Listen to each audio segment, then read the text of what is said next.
Alright guys, so we're getting into our second class and we looking at the startup window. As you can see, we have open recent project, open another project, create a new project from template, or create a new project, an empty project. We're going to start from open a recent project. I already went through these options prior.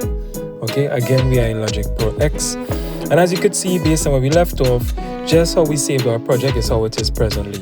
Right, we have our instrument tracks, we have our audio tracks, everything is named accordingly. All right, and we're looking at the inspector window here.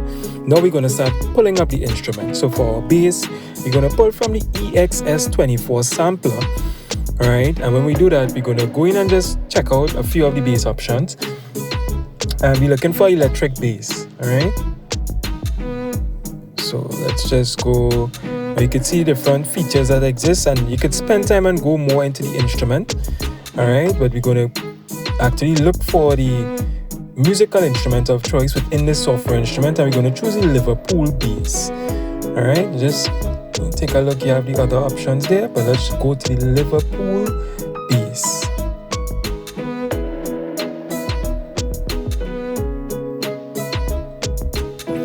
Okay, and you can see it come up there. Now you'll get to hear the tone, how it sounds. Right. I'm going to close that off.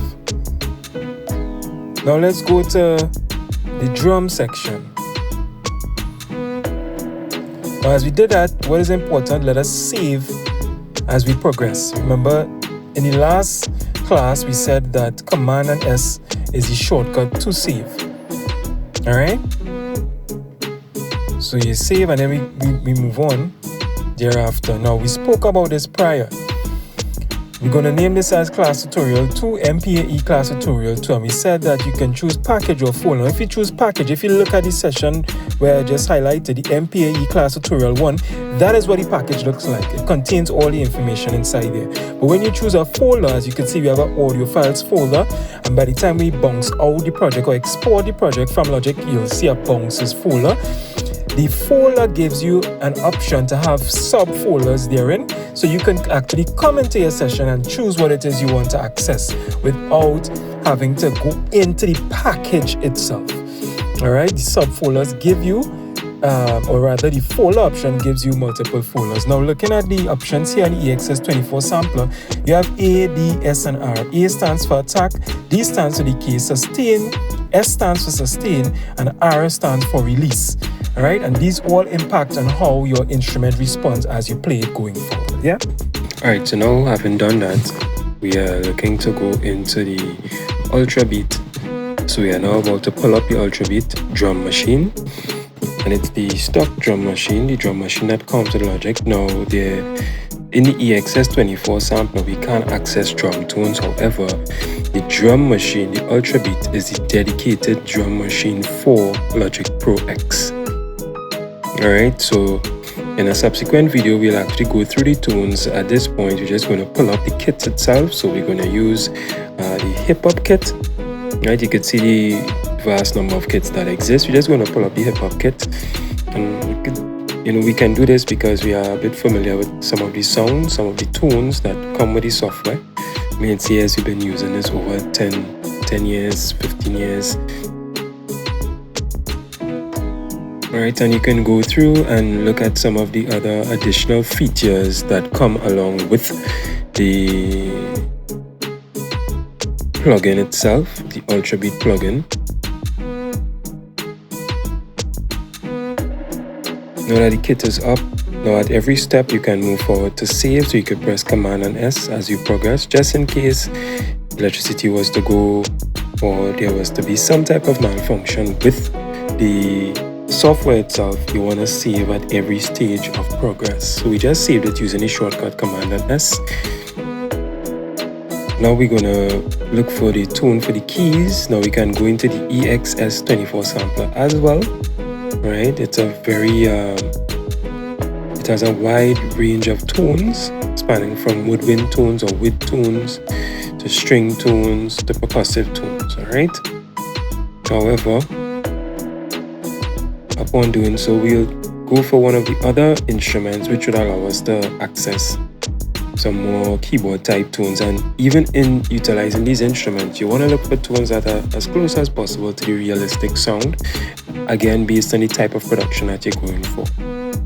All right, so we are going to go into the vintage electric piano option,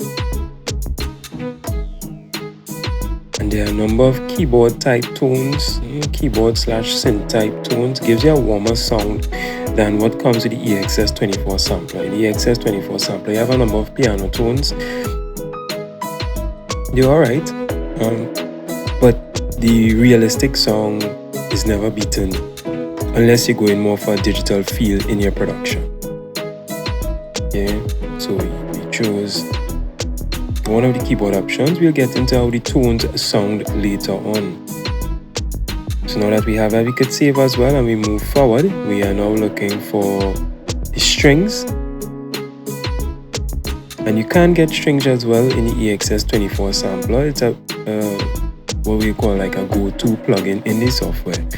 However, again, and from our background in classical music, we have a great idea as to what the tones should sound like. So again, based on the production that you're going for, you may want to utilize another instrument over the EXS24 sampler. You may even want to get one of the third-party instruments that exist. You have Contact, right? You have Omnisphere. You have a number of other instruments that give you tones that sound a bit better than some of the stock tones which come with the software. However, it's good as a startup for those of you who are just getting into it. So we just pull up the ES2 synthesizer, and inside there's a feature, an instrument called Trance Strings. That's what we're going to use.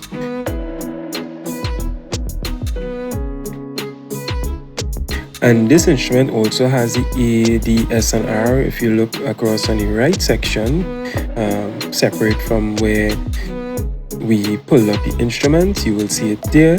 You can experiment with it as well. Remember, A stands for attack, D stands for decay, S stands for sustain, and R stands for release.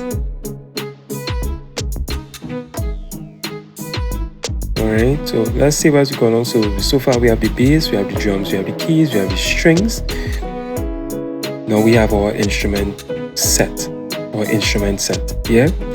In so doing, we also have the track set for our vocal recording, and this is what our piano roll looks like. Now as we begin to play the instrument, you're going to see the notes show up here in the piano roll window, which is where we can now shift the notes if we choose to based on their timing, as well as we have the quantization feature at the left hand corner there, which allows us to pull the beats or what we played in line with the tempo, which is the speed of the track. You can also see the tempo in the display area, right? Where you see 120 there in the display area, and we went through the display area before.